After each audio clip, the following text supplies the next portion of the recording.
কারো পৌষ মাস আর কারো সর্বনাশ।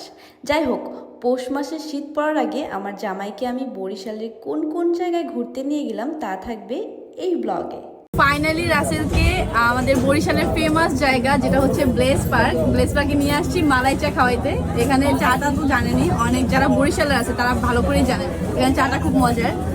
আর ব্লেস পার্কটা আমি ছোটবেলা থেকে এখানে বড় হয়েছি, এখানে ঘোরাঘুরি করছি। তো ব্লেস পার্কটা আমার অন্যরকম একটা জায়গা আমার কাছে। তো তোমার কেমন লাগছে?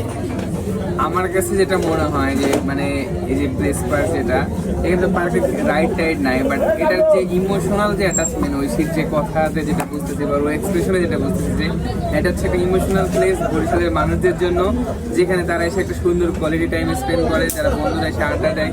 সো এইরকম একটা প্লেস হচ্ছে প্লেস পার্ক। এবং এখানে মামার চায়ের দোকানে আসছি, জানি না চাটা কেমন হবে, আমরা খাই দেন বুঝতে পারবো। বাট ও বললো যে এটা নাকি খুব বেস্ট চা হবে। কই জানি যাচ্ছি আমরা সিঙ্গারা খেতে। বসিরের সিঙ্গারা খেতে। হ্যাঁ, বসিরের সিঙ্গারা খেতে যাচ্ছি 30 গোডাউনে নদীর পার। নদীর পারে তোমাদের কে কে আছে এখানে আসতে বলো, নদীর পারে তোমার বন্ধু টন্ধু যারা আছে। ওরা সব ঘুমাই গেছে, ভদ্র ছিল তো। ব্লিচ পার্কে আসলাম আর নদীর পারে তো যাবো। আর কোথায় কোথায় যাওয়া যায়, ভালো লোকেশন কি আছে কমেন্টে জানাতে বলো। কমেন্টে জানান কোথায় কোথায় ভালো লোকেশন আছে। বরিশালের জামাই তোমার বরিশাল একটু ঘুরবে। ভিডিও করে দিই। এই যে বরিশালের মেয়ে, বরিশালের জামাইকে নিয়ে আসছে বরিশালের ব্লেস পার্কে। পার্কটা তো সুন্দর। আমাদের সিঙ্গারা চলে এসেছে আর এই হচ্ছে আমাদের অতিথি। হ্যাঁ, সিঙ্গারা টেস্ট করে দেখি কি অবস্থা।